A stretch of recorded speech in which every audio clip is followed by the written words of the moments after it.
पर मृत्युंजय तिवारी, क्या आज की तारीख में, अब मैं राजनीतिक जमात पर वापस आ रहा हूं, राजनीतिक जमात कोई भी दल सत्ता में हो या विपक्ष में हो, अपनी सहूलियत के अनुसार कुछ बातें जनता के सामने परोसती है और कहती है यही अंतिम सत्य है। क्या ऐसा होता जा रहा है और यह व्यापक होता जा रहा है? देखिए संदीप जी, सबसे पहले तो विजयादशमी की न्यूज़ 24 के सभी दर्शकों को और आप लोग सभी, हम लोग जो डिबेट कर रहे हैं आपके साथ, सबको शुभकामनाएं देते हैं। आज बहुत ही शुभ अवसर है। विजयादशमी के दिन आपने बहुत ही सही बातों पर डिबेट रखा है कि असत्य पर सत्य की जीत।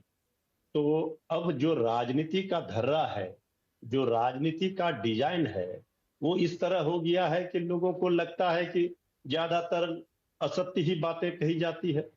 और पिछले कुछ दिनों से, जो पिछले 7-8 वर्षों से, तो इसकी स्थिति और प्रकाष्ठा देखने के लिए मिली। जब आप सोच लीजिए, आदरणीय प्रधानमंत्री जी जब 2013 में प्रधानमंत्री पद के उम्मीदवार थे, 14 में घूम घूम कर क्या क्या उन्होंने कहा, लेकिन जब पूछा गया बाद में तो कहा वो जुमला था चुनाव का। तो अब असत्य राजनीति में, अगर असत्य इतना परमान चढ़ने लगेगा तो धीरे धीरे जनता के पास भी बहुत सारी मजबूरियां हैं। अब जनता भी सब देख रही है। अभी हमारे भाई साहब राकेश त्रिपाठी जी कह रहे थे, सरकार जो कहती है, जनता जो कहती है, भाई कितने प्रतिशत लोगों ने वोट देकर के सरकार को चुना? अगर आपको 60%, 68% लोग विपक्ष में वोट जनता ने दिया, इसका क्या मायने मतलब है? तो देखिए संदीप जी, एक बात स्पष्ट है, आज जिस ओर बढ़ पड़ा है नहीं नहीं, वो देखिए, बहुमत जो लोकतंत्र है आंकड़ों का खेल है।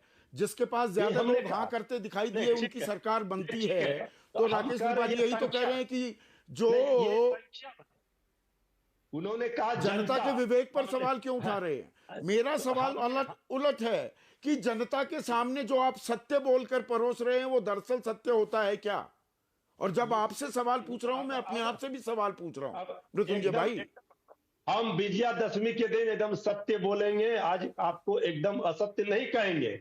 आज जो राजनीति में जिस तरह से असत्य घर कर गया है वो चिंता का विषय है।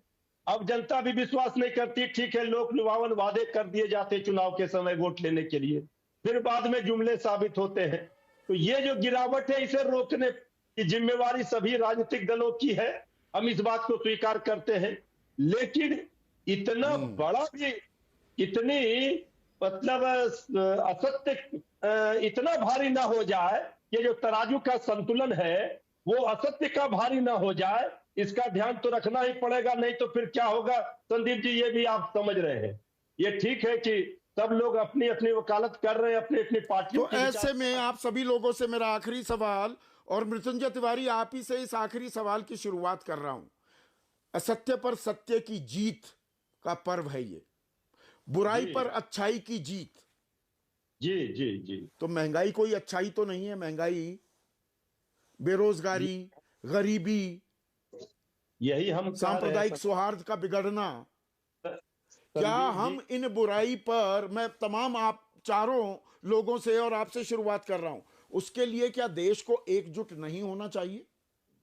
एकदम होना चाहिए संदीप जी। आपने बहुत बड़ा सवाल खड़े किए हैं। देश को इस मुद्दे पर एकजुट होना चाहिए। जो हमारा समस्या है, महंगाई है, बेरोजगारी है, भूखमरी है, इस ओर किसी का ध्यान नहीं। यही हमारे नेता तेजस्वी यादव जी कह रहे हैं, उनकी यूएसपी है। पढ़ाई, कमाई, दवाई, सिंचाई, सुनवाई, कार्रवाई की बात होनी चाहिए। लेकिन यहां तो हिंदू मुस्लिम की लड़ाई की बात हो रही है, भाई भाई में लड़ाई की बात हो रही है। हम महात्मा गांधी के विचारों को ठीक है।